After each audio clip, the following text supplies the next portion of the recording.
आपने बच्चे प्रथमतः पूरे ये लिख दिए प्रश्नों के गृह विज्ञान के विभिन्न तत्व हैं।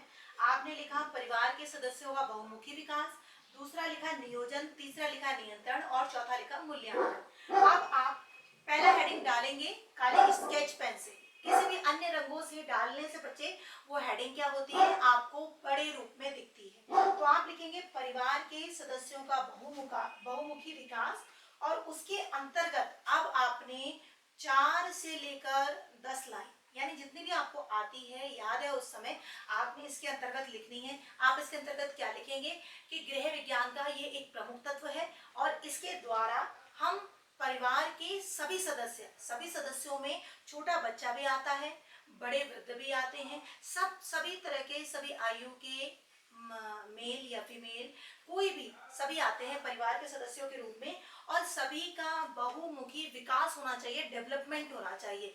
सिर्फ इतना ही नहीं कि उनको पालन पोषण के लिए सिर्फ खाना मिल रहा है, सोना मिल रहा है, रहना मिल रहा है, इतना ही नहीं बल्कि उनका होलसम डेवलपमेंट होना चाहिए। उनको अच्छी शिक्षा दीक्षा, अच्छे विचार, अच्छा वातावरण, अच्छी सोच, अच्छा समाज मिलना चाहिए। तो ये गृह विज्ञान का जो ये तत्व है वो आप 4 से 6 लाइन, 8 लाइन, 10 लाइन, 12 लाइन जितना भी आप एक अच्छी अध्ययन सामग्री इसमें डाल सकते हैं वो डालेंगे। फिर ये आपकी पहली हेडिंग कंप्लीट होगी। अब दूसरी हेडिंग डालेंगे आप नियोजन। ये भी आपने काले से हेडिंग से डालना है जो कि मोटा अलग चमके। फिर इसके बाद आपने इस नियोजन के बारे में बताना है। नियोजन का अर्थ क्या हो जाएगा, प्लानिंग या योजना बनाना और उसके अंतर्गत जितनी भी चीजें हैं वो आप लिखेंगे। आप वीडियो की भी मदद ले सकते हैं और आपके पास किताब भी होगी आप उसकी मदद भी ले सकते हैं। ठीक है, तो इस प्रकार बच्चों ये हमारा विस्तृत उत्तरीय प्रश्न समाप्त होता है जो कि 4 नंबरों का 5 नंबरों का होगा। आगे भी हमें नियंत्रण और मूल्यांकन लिखने हैं, इसमें हेडिंग बनानी है। तो आप ये समझिए कि विस्तृत उत्तरीय प्रश्न में जितनी भी हेडिंग आप बना सकते हैं जो अध्ययन सामग्री में है, इधर उधर की बातें नहीं लिखनी है बच्चे, जो है वो चीज लिखनी है आपने, तो आप बना सकते हैं। इसमें आपको उतने ज्यादा से ज्यादा नंबर मिलेंगे। अच्छा, अब हम आते हैं विस्तृत उत्तरीय प्रश्न हमारा हो गया। अब हम आते हैं लघु प्रश्न में।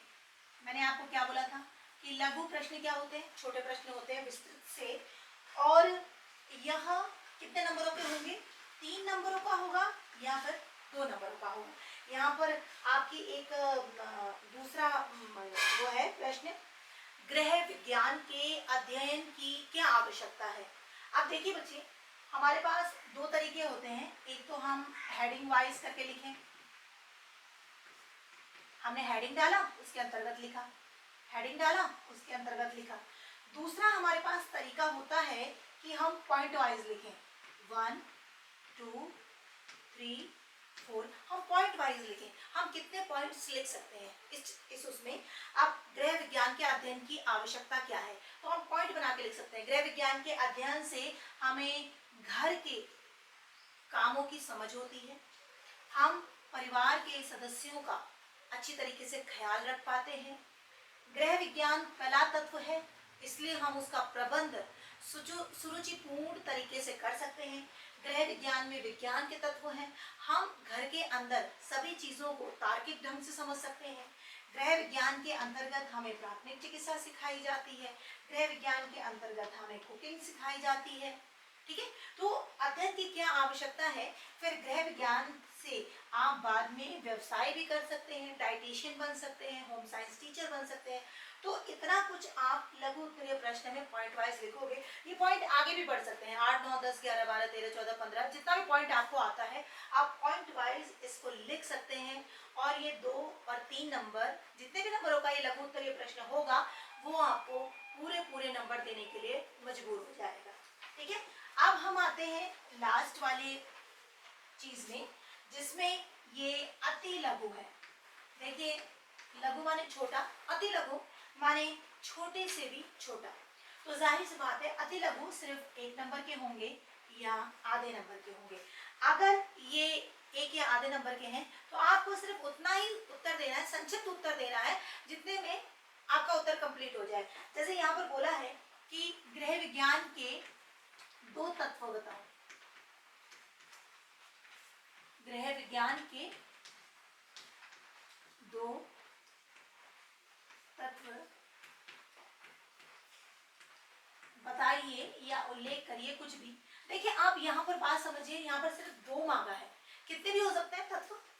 आपके पाठ्य पुस्तक में 4 तत्व हैं, अगर हमारे पास ज्यादा होते कम होते जो भी होता, लेकिन उन्होंने यहाँ पर संक्षिप्त कर दिया है, 2 मांगे हैं सिर्फ। तो आप कोई भी उठाकर आपने लिखा उत्तर, और उठाकर कोई भी आपने 2 लिख दिए, नियोजन और नियंत्रण।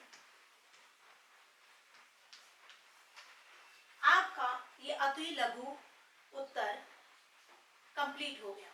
अगर आपको इसमें आपका समय है थोड़ा सा, लेकिन और आप इसमें थोड़ा सा लिखना चाहते हैं तो आप इसके आगे एक लाइन जोड़ सकते हैं, इसके आगे एक लाइन जोड़ सकते हैं, और ये आपके पूरे के पूरे 1 नंबर आपको मिल जाएंगे। तो बच्चे देखिए, ये आपको समझाने का यह तात्पर्य है कि गृह विज्ञान एक ऐसा विषय है जो घर से संबंधित है। तो अगर आप इसमें थोड़ी सी भी रुचि रखेंगे, थोड़ी सी, ज्यादा भी नहीं, तो क्योंकि अन्य जो विषय हैं बहुत सारे मुश्किल विषय हैं, आपके विज्ञान हो गया या सामाजिक विज्ञान हो गया, बहुत सारे विषय हैं। तो गृह विज्ञान उतना मुश्किल भी नहीं है, बस लेकिन एक बार अध्ययन अच्छी तरीके से करने की आवश्यकता है। अगर आप अध्ययन अच्छी तरीके से करते हैं और प्रश्नों का उत्तर इस हिसाब से देते हैं जिस हिसाब से मैंने बताया है, क्योंकि आपको सिर्फ उत्तर नहीं देना है बच्चे, आपको उस टीचर, उस निरीक्षणकर्ता की बात को भी समझना है, वो क्या पूछ रहा है, कितने नंबरों का पूछ रहा है। अगर आप उस तरह से उत्तर देते हैं, इस तरह से नंबरों का ख्याल करके उत्तर की जो सीमा है उसको कम या ज्यादा करके देते हैं, तो जाहिर सी बात है आपके सबके बहुत अच्छे नंबर आएंगे, अच्छे प्रतिशत आएंगे, और आप बहुत अच्छे अंकों से उत्तीर्ण भी होंगे। ये बात ध्यान में रखिएगा। ठीक है, मिलते हैं आगे।